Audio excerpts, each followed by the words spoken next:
Всем доброй ночи. Во все времена человечество проходило свои испытания. Бывали, конечно, годы спокойствия, может быть, где-то наигранной, может быть, где-то настоящей дружбы народов. Бывали десятилетия без войн, без потрясений. Такие времена бывали во все века и у всех народов. Но в основном вся история человечества – это войны, это резня, это потеря Родины, это восстановление, возврат Родины, снова потери и так далее. Так до бесконечности. Сильные народы выживали, слабые уходили. Иногда сильные народы со временем деградировали, теряли свою самобытность, свое «я», и тем самым теряли себя. Можно ли найти справедливость? Справедливость исходила только из тех сил, которые руководили мирозданием. Другой справедливости, к сожалению, человечество так найти и не смогло. Потому что народами управляют такие же люди, а люди несовершенны. Иногда откровенные предатели, иногда люди амбициозные, которые не рассчитывают свои возможности и прочее. Поэтому человечеству ждать вечно каких-то царей, спасителей, которые придут на белом коне и всех помирят, и всем раздадут по 10 тысяч долларов, это наивно. Надеяться, полагаться надо на себя, на свою силу, на свою ловкость иногда. Нужно заниматься самообразованием, самовоспитанием. Нужно быть стойкими, сильными, узнавать многое, узнавать для выживания в непростые времена. И таким образом идти вперед. Но еще есть одна такая высшая справедливость. Это когда человек обращается к силам мироздания, к тем силам, которые управляют нашими судьбами, руководят. И зачастую для того, чтобы восстановить справедливость, приходится обращаться к потусторонним силам, которые эту справедливость восстанавливают. В этом мире человек преступный может откупиться от чего угодно, если есть средства, если есть деньги. Он может купить суд, он может купить прокурора. Но он не может купить и задобрить силы своими деньгами, потому что мир физический не может воздействовать на мир духовный. То же самое касаемо защит.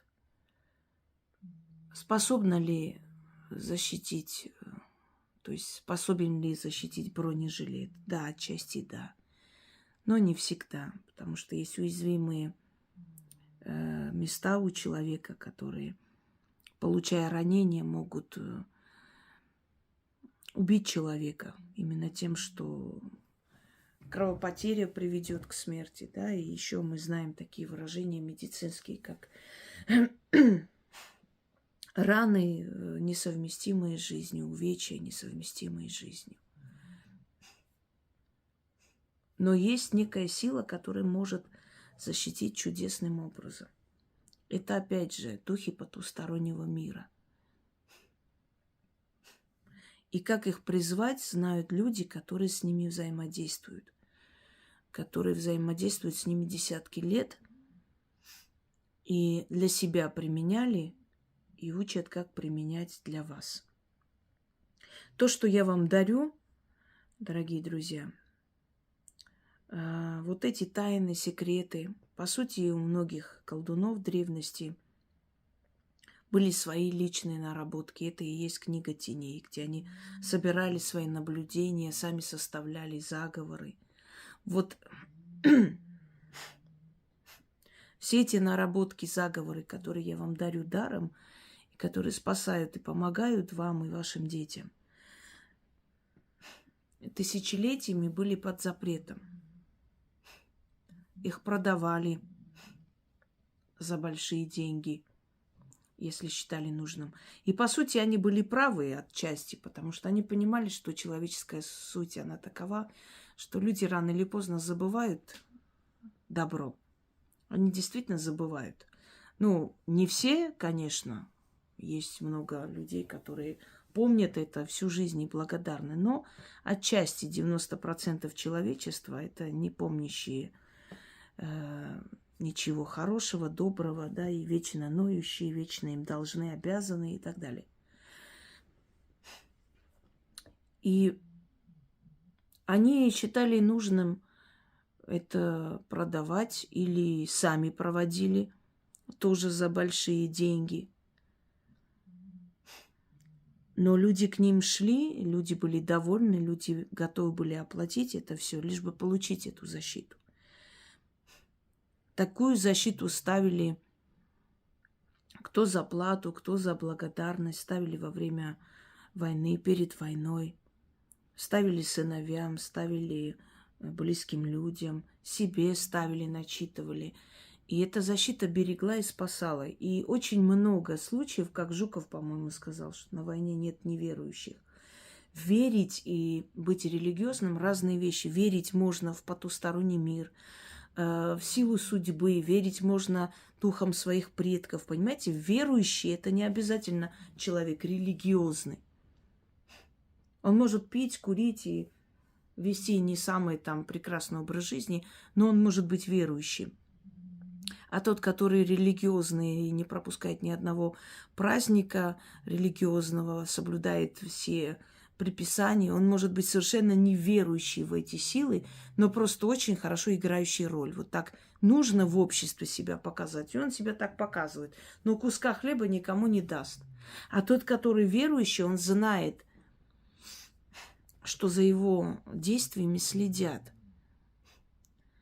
Он делает это не ради какой-то награды, а потому что сам по себе верит в человечность, в добро. Религиозный человек может пройти мимо собаки, не подобрать, потому что у него там какой-то месяц молитвы, и собака нечистое животное, нельзя его домой тащить, тем более такую блохастую больную собаку. Он религиозный человек. А верующий человек верит, что если он сейчас пройдет мимо этой собаки и не поможет, ибо это какой-то экзамен на человечность, оттуда смотрят, наблюдают, насколько ты человек. Он подойдет, заберет эту собаку, вылечит, оставит у себя дом. Он верующий человек, он может пить, курить, он может материться, он может не ходить на эти праздники, он может лбом не прошибать пол церкви, да, но он верующий. Он верит. А тот, который делает вид, что верит, он просто религиозный. То есть хочу, чтобы вы понимали, что когда человек говорит «я верующий» там и так далее, вы наблюдайте за его действиями. Человек, который верит, он верит в высшую справедливость. Он верит в милосердие. Он верит, что если он сегодня кому-то сделает добро, и не будет задавать себе вопрос, а зачем мне это надо, за что я это делаю. Завтра это вернется его детям. Напомню вам армянскую поговорку. Твое добро и зло выйдут навстречу твоим детям. И у меня некоторые спрашивают, а вот почему вы дарите это все? Люди какую-то ерунду продают за большие деньги, делая вид, что это какие-то тайные знания, какие-то вебинары за миллионы продают, а вы просто дарите людям. Вы знаете, я это делаю для себя, для своей души больше, чем для людей. Потому что у меня есть сын, потому что у меня будут внуки, надеюсь. будет продолжение, будут правнуки. И вот мои добрые деяния и те спасенные жизни, которые спасутся благодаря моим знаниям, которые я дарю, что вот эта вот энергия благодарности однажды вернется моим детям. И в трудную минуту, когда у них будут сложности и трудности, они будут, как и у всех людей. Вот какая-то чья-то рука оттуда спасет и вытащит из бездны. Точно так же, как чья-то рука спасала и вытаскивала меня из бездны. Именно потому, что мои дедушки, бабушки были очень добрые люди, достойные. И очень многим помогли. Сиротам давали приют, голодным давали хлеб. Очень-очень много хорошего. Мой дед оставил наш дом, ну, не старый дом, а просто первый дом наш. Он тоже не был старый дом. Он был построен лет 15 с чем-то, то есть до того. Он оставил своим друзьям, у которых дом сгорел. И сам спустился в селе вниз, нижнее село у нас как бы делится, и построил новый дом. И бабушка с моим дедом приютили многих людей, которые в то время находились в трудной ситуации. То есть вот их добро сделанное, оно вернулось мне. И я верю в это. Я верующий человек. Верующий не тот, который кресты целует, лобызает. Вы знаете, я видела очень много верующих женщин с длинными юбками, у которых такая грязная жизнь. Мужей провожают на вахтовую работу, а сами здесь просто шляются. Но они очень верующие, у них там платки, длинные юбки, кресты носят, знаешь. И сидят, осуждают тех, которые в мини-юбках ходят. Но я знала женщин, которые на трассе работали, да, вот такая у них судьба была нехорошая. И эти женщины последние отдавали, покупали продукты, носили в семью, где дети были голодные. Понимаете, вот эти вот продажные, как бы презираемые обществом женщины. И я говорила и повторяю, что туда, на эту трассу, уходят, как правило, не всегда самые конченые люди. Чаще всего женщины с очень тяжелой судьбой. И те, которые не умеют отказывать, слабовольные женщины, которых легко запугать, легко заставить это делать, понимаете? А в душе среди них есть очень много очень добрых людей, очень добродушных, которые там и собак, и кошек, и всех это собирают, и лечат за свой счет и так далее. Я в 90-е годы, и поскольку я ребенок 90-х, я помню, когда в Грузии были эти времена блокадные, не было ни воды, ни света, ничего, страшные времена. И мы знали несколько таких женщин, которые ездили в Турцию, приезжали, ну, в общем, понятно было, чем они там занимались. Эти женщины кормили всех своих соседей. У них мужья погибли, и те матери воспитывали детей одни. Женщины продажные, понимаете, кормили их. Приезжали оттуда, давали им денег, покупали. Все знали, откуда у них эти деньги. Но благодаря этим женщинам те дети выжили, лечили и так далее. То есть я хочу вам сказать, что не смотрите на внешний облик человека, насколько он, Господи, там, или ой, Аллах помилуй, насколько часто он это говорит. Посмотрите на его деяния. Только так вы можете понять, верует этот человек во что-то, в какую-то силу Вселенной, или просто играет прекрасную роль. Так вот, насчет веры, почему я вам предисловие такое говорю, и не избегайте слушать предисловие. Может быть, кому-то кажется, ой, быстрее бы ритуал. Вы должны понять, зачем вам этот ритуал нужен, к чему, для чего человек это дарит, почему и так далее, понимаете? И в конце концов, моя цель не только помочь людям, еще, может быть, воспитать в людях человечность, доброту, понимание, уважение к силам Вселенной. Это тоже входит в мои функции. Ведь я же знаю их, я видела эти силы, я видела их в действии. И мне открыто в этом отношении больше, чем обычным людям. Может быть, я, естественно, в математике цифры у меня вызывают такую дремоту. Согласна, может, в математике я ноль, в химии, физике ничего не соображаю. Но есть вещи, которые я знаю больше, чем самый гениальный математик. Понимаете, о чем речь? И слушать стоит. Когда дело касается вашей судьбы, не берите ничего просто так и не делайте. Потому что вам так сказали. Послушайте, поймите, проанализируйте. Иногда, может, относитесь скептически. Когда мне говорят, обижает ли меня вот скептицизм людей. Нет, наоборот. Мне неприятны ведомые люди, которым что не скажешь, поверят. Мне гораздо приятнее, когда скептик мне говорит, вы знаете, я не верила в это все, не делала, но вот то, что вы сказали, и то, что там сбывается, я за этим наблюдаю, я начала верить, что действительно нечто такое существует. Это как мужчине, который покоряет сильную женщину, достойную женщину, да, ему это гораздо интереснее, чем с какой-нибудь гулящей бабой, которая готова с каждым пойти в кусты. Вот о чем речь. Это и есть такие люди, которые подыгрывают, которые готовы каждый раз тебя хвалить. Они думают, что я такая там наивная, не понимаю. И такие люди тоже неприятны. Потому что они готовы хвалить кого угодно, лишь бы была выгода оттуда. А скептик, он гораздо интереснее. Интереснее, когда тебя смотрит врач и убеждается в том, что ты говоришь правду. Когда тебя смотрит учитель, который всю жизнь как бы к этому относился так себе, и убеждается, что ты говоришь правду, потому что начитал от безысходности и помогло. Убеждайтесь, сомневайтесь во всем, проверяйте миллион раз. Потом только берите и делайте. Так вот, у нас постоянно сейчас в мире бомбежки, войны, везде, как мир с ума посходил. Везде смерти, везде рушатся города, везде пытки, везде уничтожение людей, везде страдания, везде потери. Мы с вами живем в очень интересное и очень страшное время. И у нас надежда одна на силы потустороннего мира, на те силы, которые нам помогут и нашим детям выжить в этой ситуации. Так вот, поскольку постоянно у людей тревога, паника,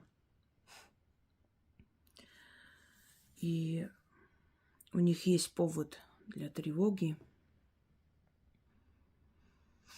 а дом – это наша крепость, и человек приходит в свой дом за защитой, за спокойствием. В доме все ему близко, и вот это выражение «в доме даже стены помогают», да, родные стены помогают, это не просто так сказано. Дом сохраняет нашу энергию, память о нашей жизни. Это память может быть в фотографиях, тогда в старинные времена, сейчас уже особо не делают фотографии, но в любом случае сохраняют в каких-то емкостях, носителях это все. Да и вообще дом сохраняет приятные воспоминания. И очень тяжело человеку лишаться дома, уходить, оставлять свой дом. И уж тем более страшно, когда, находясь в доме, падает нечто такое страшное, что может разорвать в клочья и дом, и их вместе с домом. Начитайте защиту на дом, если вы находитесь в таких, то есть на местах, да, в горячих точках военных конфликтов, в эпицентре. Если вы живете одна и боитесь вторжения, мало ли, некоторые люди живут прямо посреди леса, можно сказать, на даче. Детям отдают дом, сами живут на даче. Жили сначала там с родителями старыми, а потом их похоронили и совсем остались одни. Красиво все, прекрасно, замечательно, но есть очень много очень много конченых существ, которые не гнушаются и парой копеек, рублями, там, какой-то пенсии, которую получает человек. Или видят, что вы живете хорошо, что у вас есть достаток, что вы живете выше среднего. И могут захотеть проникнуть в ваш дом. Опережайте такие события, начитывайте периодически защиту на дом. Если у вас есть страх, если вы находитесь на зоне военных конфликтов, то начитывайте каждый день. Становитесь посреди комнаты, любой комнаты, 7 раз читайте этот заговор.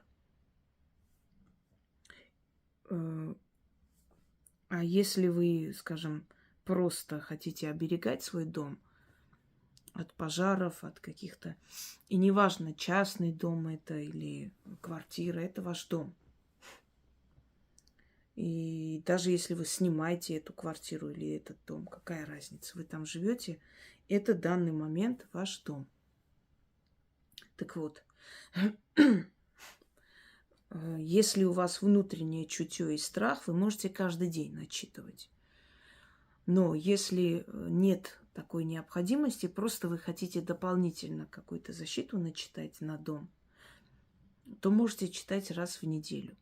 Однако людям, у которых более такое положение, да, нехорошее, шаткое, страшное, им лучше читать каждый день по 7 раз. Просто начитайте эту защиту, призывайте эту защиту для вашего дома. Я очень много давала вам ритуалов защиты дома. Вот еще один. Заговоров и ритуалов много не бывает. Переписывайте.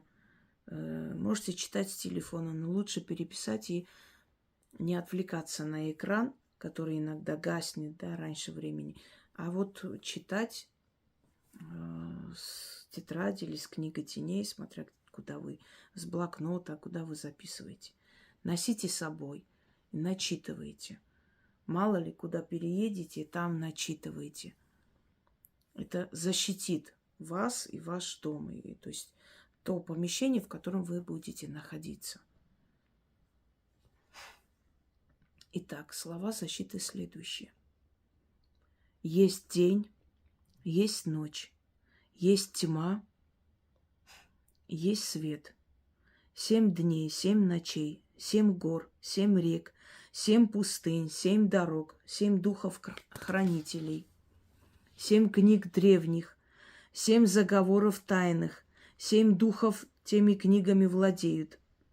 7 сил в одно сойдутся и никогда не разойдутся. Слово заговоренное будет сказано, и назад не вернется. 7 духов 7 древних книг откроют, 7 расскажут, и дом сей станет неприступной крепостью. Защитой великой защищается, оберегом оберегается, заговором заговаривается сей дом и все, кто живет в нем. От огня, от воды, от взрыва, от вора, от убийцы, от зверя, от всякой опасности. Будь оберегаем и неприступен. Неприступно, оберегаемо и неприступно. Моя крепость днем и ночью, утром и вечером, каждого дня. 7 духов мой дом оберегают, спасают и сохраняют. Ключ, замок, язык.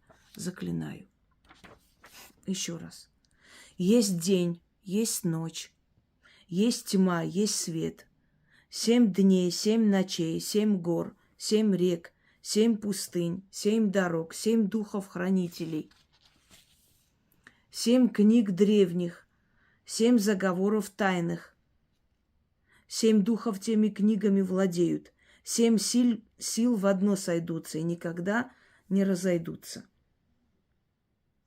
Слово заговоренное будет сказано, и назад не вернется. 7 духов 7 древних книг откроют, 7 расскажут, и дом сей станет неприступной крепостью. Защитой великой защищается, оберегом оберегается, заговором заговаривается сей дом и все, кто живет в нем. От огня, от воды, от взрыва, от вора, от убийцы, от зверя, от всякой опасности. Будь оберегаема и неприступна моя крепость. Днем и ночью, утром и вечером каждого дня. 7 духов мой дом оберегают, спасают и сохраняют. Ключ, замок, язык. Заклинаю. И еще раз прочитаю, 7 раз не буду читать. Есть день, есть ночь. Есть тьма, есть свет.